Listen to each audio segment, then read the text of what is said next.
തൃശൂർ പൂരം പോലെയുള്ള മഹനീയമായ മഹോത്സവത്തിന്റെ ശോഭ കെടുത്താൻ വേണ്ടിയിട്ട് ഇവിടെ നടത്തിയ ഒരു ഭീകരാക്രമണത്തിന്റെ തനത് ശൈലിയിലുള്ള ഒരു പ്രവർത്തനം. അതിന്റെ പിന്നിൽ പ്രവർത്തിച്ചത് മാധ്യമ പ്രവർത്തകർ. അതിന്റെ പിന്നിൽ പ്രവർത്തിച്ചവർ മാധ്യമ പ്രവർത്തകരാണ്. മാധ്യമ പ്രവർത്തകരെ ചോദ്യം ചെയ്യണം എന്ന് പറഞ്ഞുകൊണ്ട് കമന്റുകൾ വരുന്നു. ഇവിടെ നമുക്കറിയാം, പത്രങ്ങളിലും ടി വികളിലും അടക്കം തൃശൂർ പൂരത്തിന്റെ ഒരുക്കങ്ങളെ കുറിച്ചുള്ള വാർത്തകൾ വരാൻ തുടങ്ങിയിട്ട് കാലമേറെയായി. എത്രയോ കാലങ്ങളായി. ഇവിടെ മാധ്യമങ്ങൾ വന്നു തുടങ്ങിയ കാലം മുതൽ തന്നെ ഇപ്പൊ കഴിഞ്ഞ ശനിയാഴ്ച മുതൽ എല്ലാ ചാനലുകളിലും പത്രങ്ങളിലും തൃശൂർ പൂരത്തിന്റെ അതായത് കൊടിയേറ്റിനെ കുറിച്ചുള്ള വാർത്തകൾ വരുന്നുണ്ട്. ശനിയാഴ്ച മുതൽ കൊടിയേറ്റിനെ കുറിച്ച് വരുന്നുണ്ട്, ഒരുക്കങ്ങളെ കുറിച്ച് വരുന്നുണ്ട്. ഇങ്ങനെ ഇതൊക്കെ കാണാൻ താല്പര്യമുള്ളവരാണ് നമ്മളെല്ലാവരും. നമുക്ക് ചിലപ്പോൾ അവിടെ വരെ പോയി ഇതൊന്നും കാണാൻ പറ്റത്തില്ല. നമ്മൾ ഇതൊക്കെ കാണുന്നത് എങ്ങനെയാ? ഈ പറയുന്ന വരുന്ന വാർത്തകളിലൂടെയാണ് കാണുന്നത്.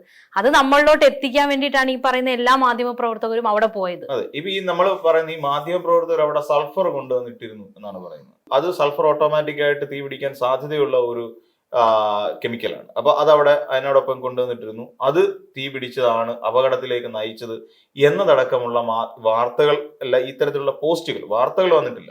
ഇപ്പൊ ഒരു മാധ്യമ പ്രവർത്തകരെ സംബന്ധിച്ച് നമ്മളെല്ലാവരും ഈ പറയുന്ന റിപ്പോർട്ടിങ്ങിനും ഇതിനും എല്ലാം പോയി നിന്നുള്ള ആൾക്കാരാണ്.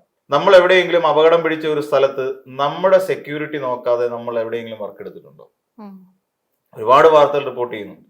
നമ്മൾ ആദ്യം നമ്മളുടെ തടി അവിടെ പോയി നിന്നിട്ട് അത്രയും വലിയ ഒരു വെടിമരുന്ന് ശേഖരം നിറഞ്ഞു നിൽക്കുന്ന ഒരു തൃശ്ശൂർ പൂരം പോലെ ഒരു വെടിക്കെട്ടിന് വേണ്ടിയിട്ട്, അതും തിരുവമ്പാടിക്കാരുടെ വെടിക്കെട്ടിന് വേണ്ടിയിട്ട് അവിടെ അത്രയും കാര്യങ്ങൾ ഒരുക്കുമ്പോൾ അവിടെ നമ്മൾ ഒരു സേഫ്റ്റി മെഷേഴ്സ് ഇല്ലാതെ, അല്ലെങ്കിൽ നമ്മൾ നമ്മുടെ സെക്യൂരിറ്റി പോലും നോക്കാതെ അവിടെ പോയി വർക്ക് എടുത്തിട്ട് വരാൻ കേരളത്തിലെ മാധ്യമങ്ങൾ പൊട്ടന്മാരാണോ?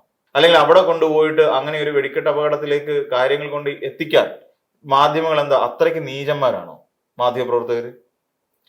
അങ്ങനെയുള്ള ഒരു ഭാഗത്ത് റിപ്പോർട്ടിങ്ങിന് പോകുന്ന സമയത്ത് നമുക്കുണ്ടാകുന്ന മാധ്യമപ്രവർത്തകർക്ക് ഉണ്ടാകുന്ന ലൈഫ് റിസ്കിനെ കുറിച്ച് എന്താണ് ഇവരാരും ചിന്തിക്കാത്തത്?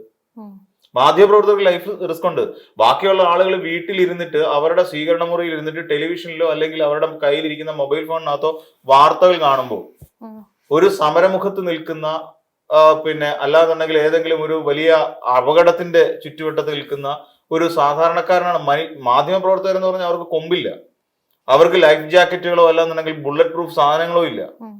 അതേസമയം ഈ വീട്ടിലിരുന്നു കൊണ്ട് സോഷ്യൽ മീഡിയയിൽ പോസ്റ്റ് ഇടുന്ന ആളുകൾക്ക് അറിയില്ല അവിടെ പോയി ഈ കനത്ത ചൂടത്തും, വെയിലാണെങ്കിൽ വെയിൽ, മഴയാണെങ്കിൽ മഴ, സുനാമി ഉണ്ടാകുന്ന കാലഘട്ടത്തിൽ അങ്ങനെ റിപ്പോർട്ട് ചെയ്യേണ്ടി വരും.